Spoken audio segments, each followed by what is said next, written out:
أعوذ بالله من الشيطان الرجيم بسم الله الرحمن الرحیم السلام علیکم ورحمۃ اللہ وبرکاتہ۔ لمحہ قرآن میں خوش آمدید۔ آج آپ کی خدمت میں رسول اللہ صلی اللہ علیہ وسلم کا ایک عالیشان فرمان لے کر پیش ہو رہے ہیں۔ خود بھی سنیں، عمل پیرا ہوں، دوست احباب کے اندر شیئر بھی کریں صدقہ جاریہ طریقے سے۔ گندی زبان میں بات کرنا، رسول اللہ صلی اللہ علیہ وسلم نے فرمایا، اے عائشہ رضی اللہ تعالی عنہا، کیا تم نے کبھی مجھے بری یا گندی زبان میں بات کرتے سنا؟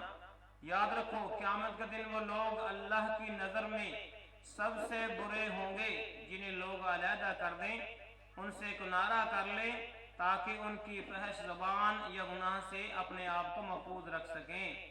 تو یہ بخاری کا حوالہ ہے۔ میرے دوست احباب، ہمیشہ اچھی زبان کے ساتھ گفتگو ہونی چاہیے، اچھے الفاظ کے ساتھ دوست احباب عزیز وقارب کو پکارنا چاہیے، بلانا چاہیے۔ خصوصاً نوجوان طبقہ جب وہ دوست احباب کے اندر جمع ہوتے ہیں، اکٹھے ہوتے ہیں، تو ان کی زبان انتہائی گندی ہو جاتی ہے۔ تو میرے بھائی، خام ہم اپنے نام اعمال کو گندہ کرتے ہیں، اس کے اندر گناہوں کی بھرمار کر لیتے ہیں۔ تو میرے بھائی، ایسا نہیں کرنا، بلکہ ہمیشہ صاف ستھری، اچھی اور بہترین سلجھی ہوئی زبان کا استعمال کرنا ہے۔ اللہ سے عمل کی دعا ہے۔ آج کے اتنا ہی، اللہ حافظ۔